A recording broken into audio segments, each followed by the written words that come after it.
All right, let's get straight to it. This is going to be a video basically reviewing the Carnival Pride ship. I don't have all the pictures of every aspect of the ship because there's plenty of videos of that around the internet. I just wanted to focus on things that I wish people would have mentioned in other videos. But when I was looking for information on the cruise, I was getting ready to go on in January. And there's some fun hidden parts of the ship that you may not notice at first. So I'll talk about that, as well as little events and what time they usually do those events, so that if you're going on a cruise like I did, the Carnival Journeys, or just another type of Carnival cruise, you won't miss out on those events. So let's start with, let me see what's next here. Okay, we'll pause here. Um, so I was trying to sync the audio that I had with this video to the time sequence for this slides, but it was taking forever. So I decided this will be the best way to do it, just a screen capture, and I'll talk through the points. Um, so Carnival Journeys, from what I understood about it, they're longer than your typical cruise with Carnival, and you'll go to various countries within a certain region, and you'll get the culture and the background behind that country when you visit it, as well as your food items and options for that day will be directed towards the culture of that country that you're going to. So, and that's mostly in the main dining room, and you'll have some of that on the deck, Lido deck. I didn't really go to the Lido deck for dinner at all, so I don't have too much to say about it. I did most of my main dining room experience because it we had a really good wait staff. So this is the banner they had up during the entire cruise, and it was really fun. I do recommend trying a Carnival Journeys cruise. Um, Not for first time cruisers. I would recommend mostly people who have at least been on one cruise before. And if you're a first time cruiser, I recommend only doing like maybe a 3 to 5 day. Three, more towards three if you're, I would say, younger or more of like a wild party person. And then more towards five if you're like family oriented, or if you're more of like a reserved, I would say, person. And because the crowds will be different. And I'm sure you've heard other people say it, but I will talk about that in another video. So, anyways, back to Journeys. I went on this particular cruise by myself. It was 13 days. I had a blast. There was never a dull moment. Um, and it's because I like to be social and talk to a lot of different people, and mostly because of the people that were around me on the cruise. I would say they did lack a little bit in their entertainment because it's basically the same thing every day. There's a few things that they'll change around, but and you got to remember though, they're doing like hundreds of activities on a typical day. So you're not going to do all 100 activities during a day. So you break it up over time. But when I really looked at the bare bones of this is it's literally the same thing every day. Like if you eat at the buffet, it's the same thing every day for breakfast. Same thing every day. So I would say keep that in mind. So that's why I said a 5 day cruise. Like the longest cruise I did before this was 5 days, and I didn't notice that. I really did not notice. I always thought that I wish I would have got to do some more. But after day, I would say 10, I was ready to kind of go home. I was just missing my family at that point. But I will say you can do a solo cruise probably this long and be fine. The most I'll do next time is probably 10 days if I go by myself. Now if I go with one other person, depending on if we get separate rooms or not, I may be willing to do a little bit longer, but they would have to be a great cruising partner because you don't want to get dragged down by somebody. So anyways, let's move on.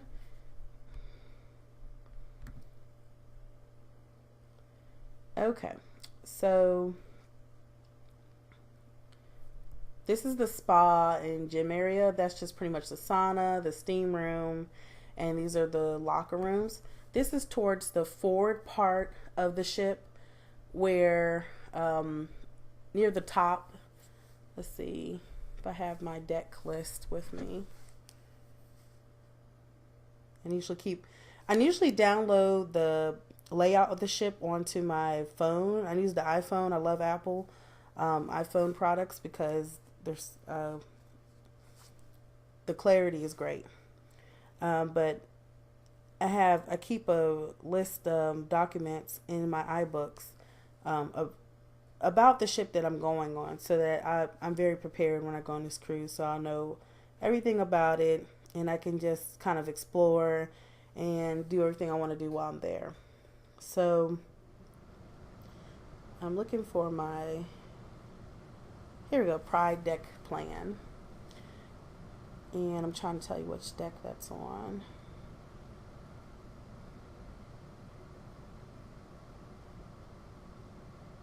Okay, so that's going to be on deck 9, the Lido deck, all the way in the aft. And this is a small ship compared to much others, but it does like have a lot for a small ship. It has, on Lido deck alone, there's 4 pools. I'm sorry, 3 pools, main pools, and then you have like a jacuzzi in the spa area, and you also have 2 jacuzzis, one near main mid deck and one in the aft. And the gym area was nice. I actually went in there twice. I thought I was gonna go more, but it was really nice to just work out and watch the sun rise or set. It was very beautiful scenery. And then let's see here. So in this area behind, I didn't get pictures of the actual spa because I didn't spend too much time in the spa this time. If you walk around the corner from this area, you have the spa, but there's other videos that have pictures of that stuff. Okay, so moving on, this is the Tao Animal Takeover. This happened towards the end of the cruise, and they set it up overnight. And so on your ship, the TV, they'll put like a guideline for what's going to happen tomorrow. So this happens overnight. So you want to get up. Let's pause and go back 10 seconds. Here we go. So you want to get up, I would say, by 8 o'clock to kind of get good photos of everything before a lot of people get out there. Because once people are out there, it's hard to get good photos of just them set up and what they were doing. And like there was a little octopus out there in the water, but it started raining and they pulled him out before I can get a photo. So weather happens, you want to get out there before stuff happens. I think that was just fun and cute, something cool for the kids, but I liked it myself. Oh, look at the little doggies. Okay, so this is the midship covered pool area. So this lid right here that you're looking at, this is retractable. So this had to be towards the beginning of this cruise because we're leaving out of Baltimore, and the weather there was much colder than it was going down towards the south. And especially if they're dealing with snow there, the lid's going to be up because the captain's going to make that call before they sail. Now, if the lid is closed, the roof is closed, it's going to be closed until you get to the next port, because he's going to make that call, because they're not going to open it while the ship's traveling to another area. So that's something to keep in mind. But it was so nice having that lid there going down because it was just a different experience, and it was heated under here, so it was nice and warm.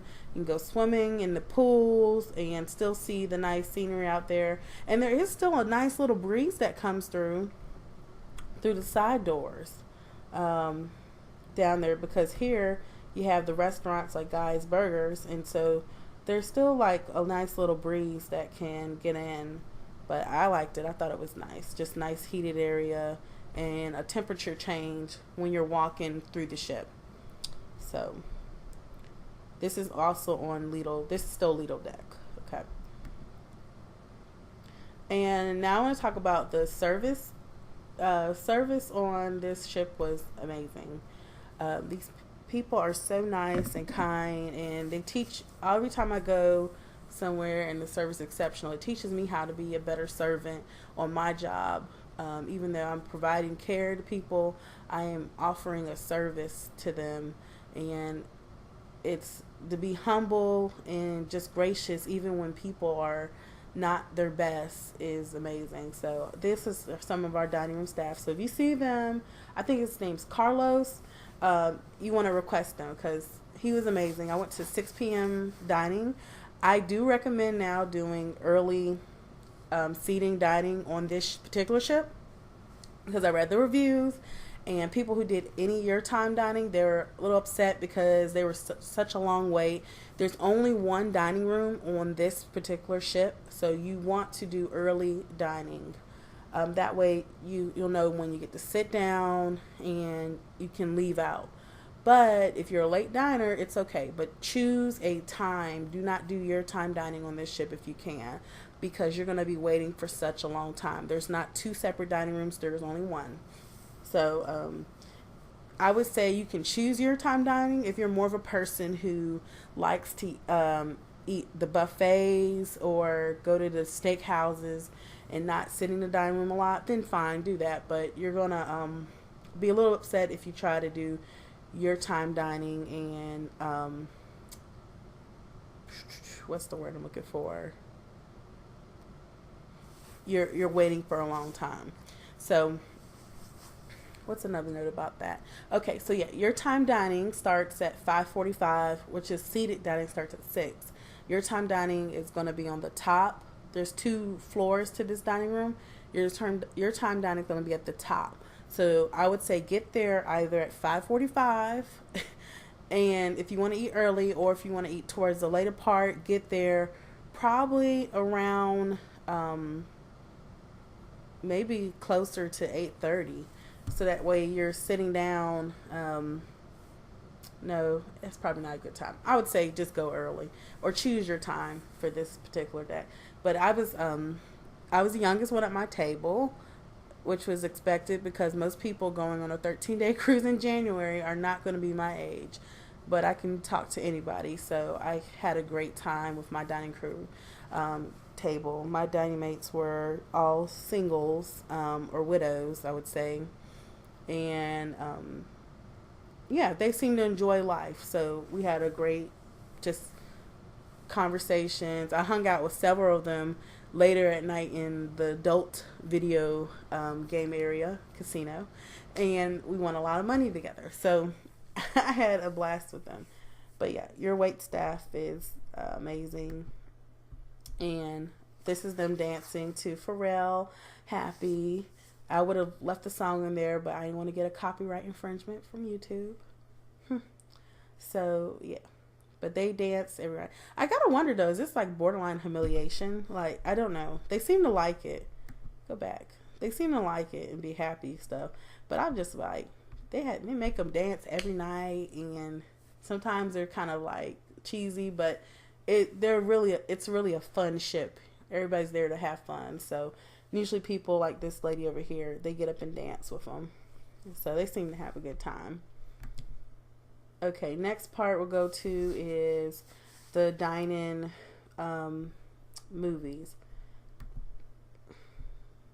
So, wait a minute, one quick note. This is because this really bothers me about people.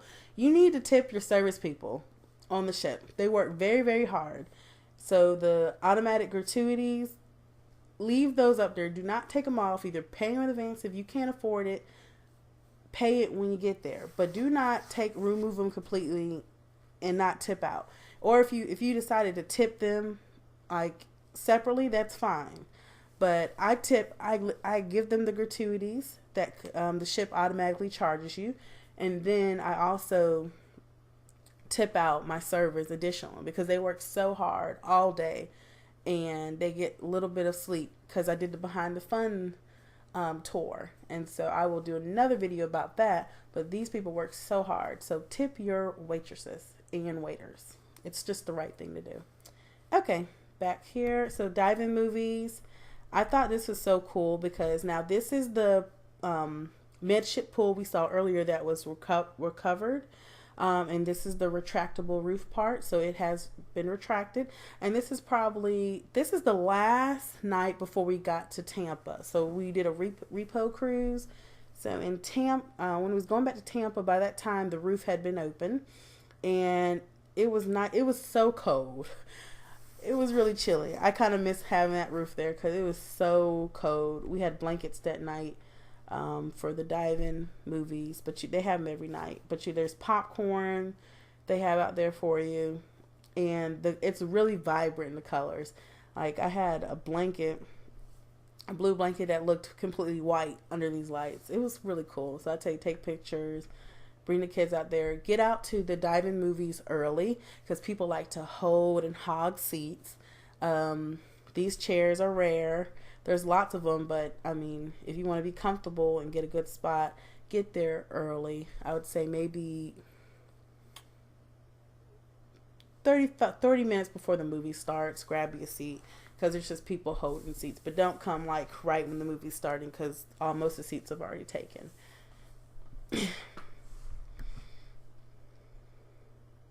Okay, this is the Butterflies lounge, and this is towards the front of the ship as well. And what I liked about this is this is the second floor. It's going down to the first floor, and there's an exit out there as well. But I really like this staircase. It's so beautiful. Those are all butterflies they have that are in glass cases here. And so there's a bunch of different types. It's very beautifully designed throughout here. The whole ship was very beautiful. I will say they no longer have a lot of those Roman paintings with like the nudity and stuff like that. I guess they got like damaged or destroyed or something because they painted over them with like a white, like cream color, which is fine. It brightened up, but it used to look darker, the ship, from what I heard from other cruisers. So now it's more lighter and festive. But I really liked this lounge area. So down here in the Butterflies Lounge, they're going to do your comedy shows and your karaoke. So I was down here a lot. Hey, girl.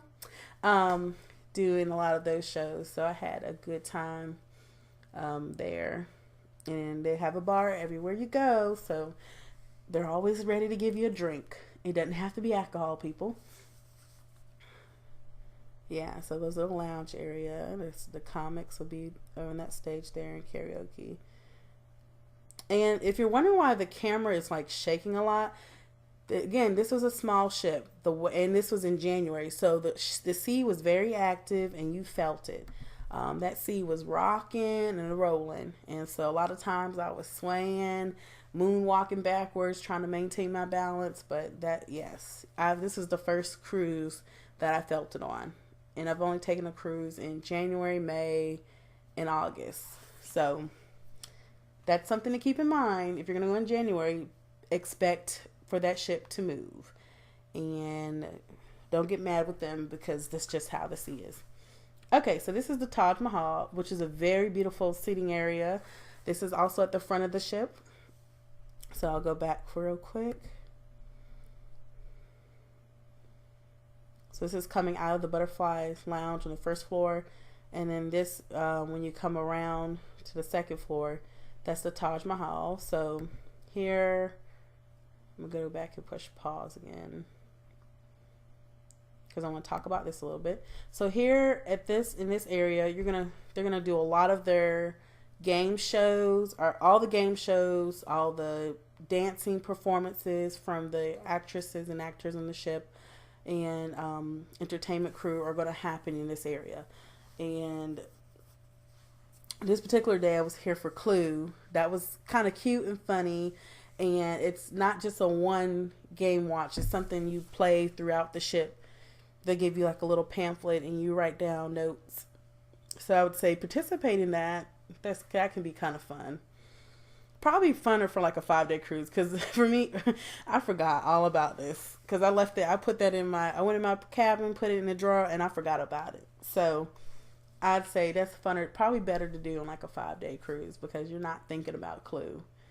Um, anyway, so and the seats are really comfortable. They have little round chair tables in between the seats here that you see in these areas.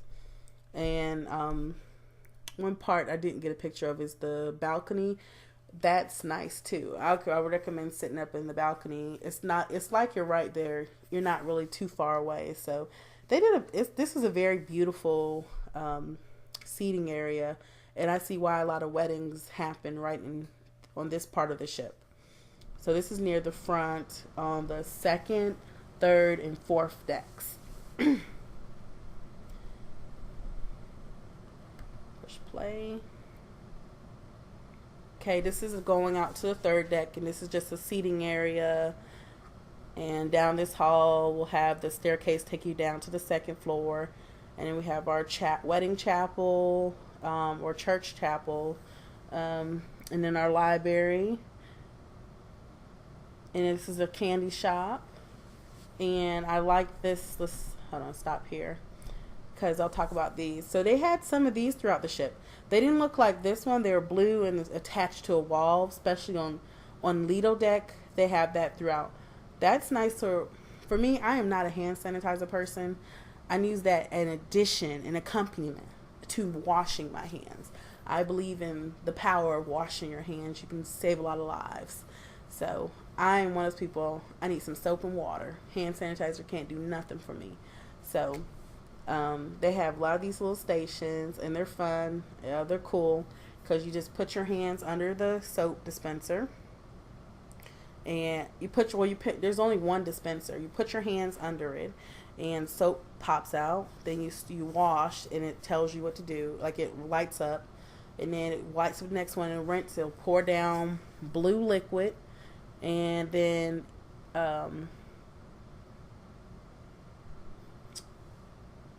yeah, rinse. Yeah, they give you some water to wash with. I don't know. Who cares? Anyways, and then this one, it didn't use an air dryer. It used the paper towel. So you had paper towels you can dry your hands with. But the other blue ones on Lido deck have like a air dryer. So you just leave your hands under there and it does all three things. I thought it was nice. And then they also still have the hand sanitizer by the food areas. But I like nothing like soap and water, y'all. Nothing like soap and water. Okay, and so the pricing, they also, especially shops on the ship. So they sell, of course, alcohol on the ship. But I just want to remind everybody, most of the time when you're going to a lot of these ports off of the cruise ship that you're going on, they have Carnival owned property and stores right off the pier. And they're not going to tell you it's Carnival, but it looks the same, y'all. You know, common sense. It looks the same. The money is still going towards them, and the pricing is still the same, but they'll make it seem like you're getting a better deal or a special. But it'll be the same pricing pretty much that is on the ship as it is going to be at port. Now, the main difference you might find is if you go you have to go out of the port a certain amount of, like, to a certain distance to get some of the locals. Now, you can buy some local wine and alcohol, and that'll probably be at a better rate, possibly. I don't know. I haven't bought any. I've just bought stuff with Carnival because I'm not really a big drinker. I'm a whiskey and rum girl, and I think I had those bottles to last me like a year because I don't drink them often, whatever. I will say when you're going to Mexico, they have this nice, it's not Bailey's, but it's like a Mexican cream liquor. But it's basically chocolate tequila with cream. So it's really good, chilled. You get 3 of those for $60, so they're $20 a piece. I thought that was worth it. But I think that's the only one you can get in the Mexican port. And I did Google online, like trying to order it and have it shipped to my apartment when I was in a different city. And the shipping was ridiculous. It was way too much money. So that was actually really good buy. So That luckily most cruise ships go to Cozumel. That's like a frequent port. You can get it there. I would recommend getting that if you like cream liquors. Okay. Also, if you buy like jewelry or anything on the ship, and let's say it tarnishes or something happens to it, you can bring it back on another ship and just let them know, and they'll replace it. I One of the ladies that I made a friend with while I was on this cruise, she had brought her daughter's ankle bracelet, and it tarnished, but the pieces looked just like the pieces that they had there. So they gladly replaced it, and just they made a note and stuff on her sell and sign card, because there's a way to do it. But especially if you keep your receipts, that's even better. But they didn't have a problem with doing that. Like, they're really about their customer service. Just don't try to rip nobody off. Okay, so moving on. I thought I took the sound out of this. Hold on, let me mute this.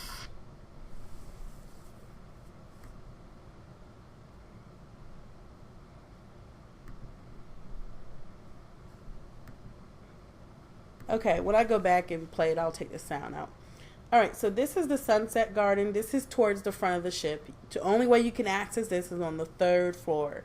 So where the Taj Mahal is and where the Butterflies Lounge is, you have to go up to the 3rd floor to walk around this. And this has nice little seating areas near the top, and then you can get some nice pretty views of the ocean waves. We had a lot of weather on this cruise, so I'll be posting a weather video as well, just because it was just cool seeing the ocean do what it do. Okay, so we're going to stop up here, I believe. This goes to an arcade up these stairs. There's like a video game and arcade area. So it's called the Virtual Reality Club.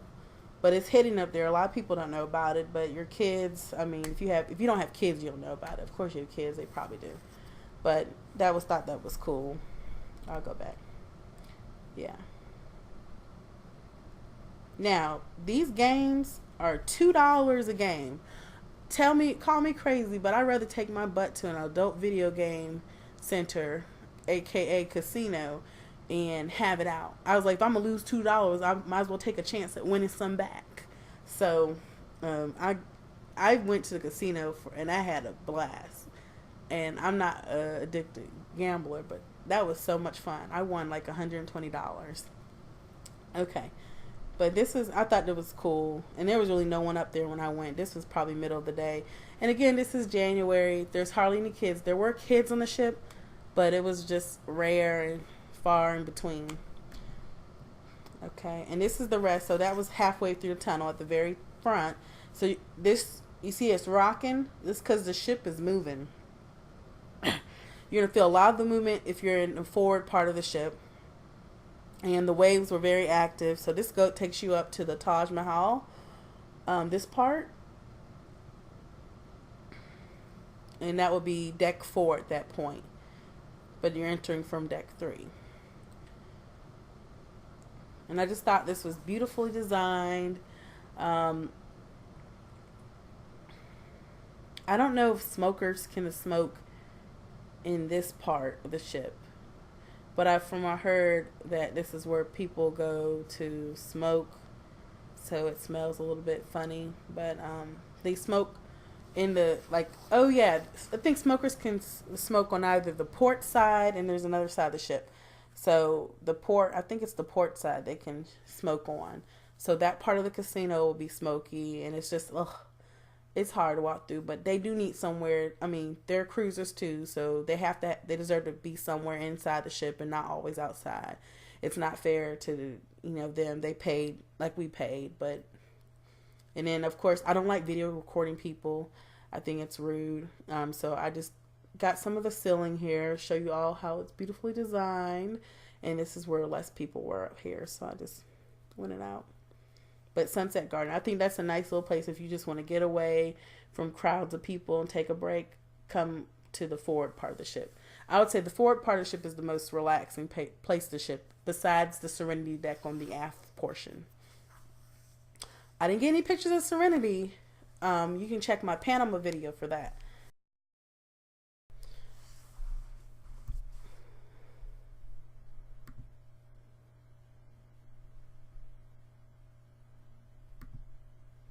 Okay, so anyways, I had to cut it and edit it back in. So that's it for now. That's all. That's all I really want to mention about the brief overview. There's plenty of other videos you can search about for people who talk about Carnival Pride. They write very long, beautiful pieces about their experience. But those are some tidbits I wanted to throw out there. I would say for Serenity Deck as well, if you want to get one of those clamshells, there's not a lot of them out there for the Pride.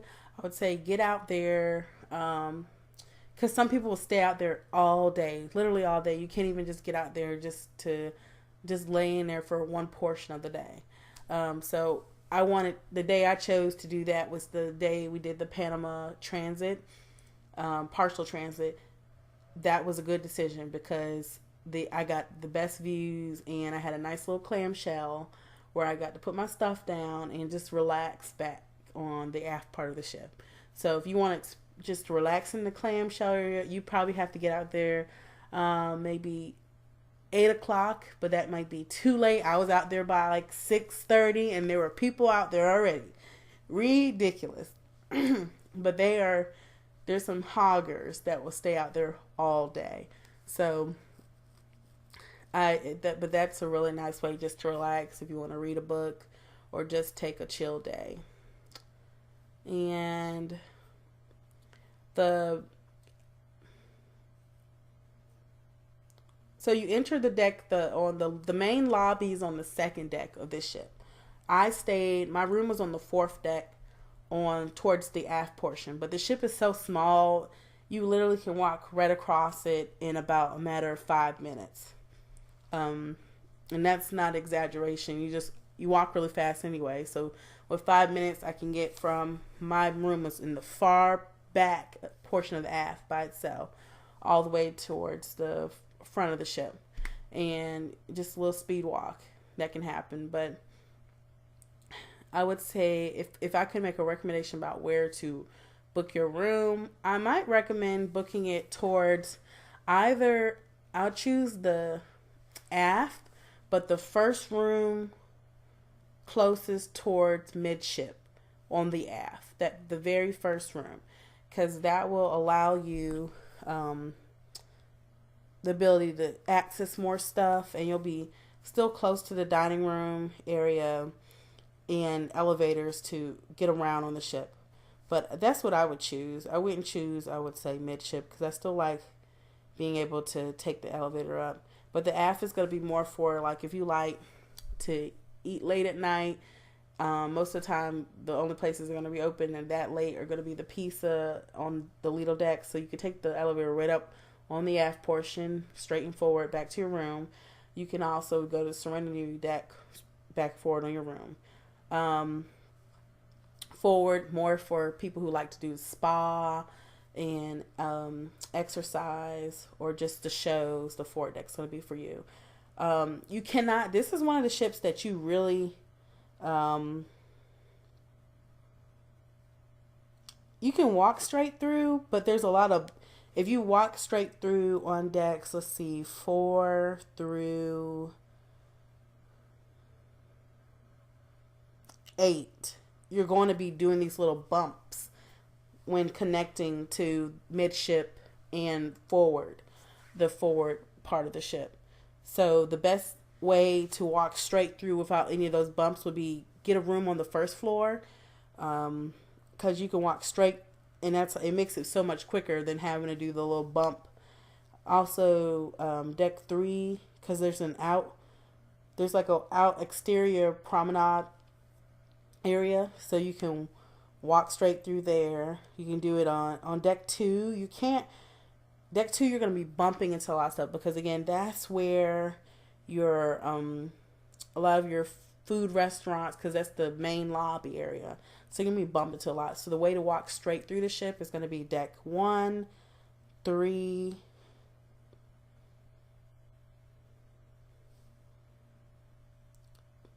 10, No, take back 10 because there's not the elevator stop there. Yeah, deck 1 and 3 without bumping into so many people because deck 9 you can say that, but especially when you get to the midship, it's just some people like lines in the lines for the food. They're just everywhere. So, but anyways, those are my little tips for Carnival Pride. I always want to make sure that you get familiar with the ship that you're going to be on for a certain amount of days. That way, if you're trying to make something up, make it on time to an event, you can make it there within a reasonable time and not get lost. So that's all for now. This is just another quick video. I'm going to start another video in a second about my activity list that will help you out.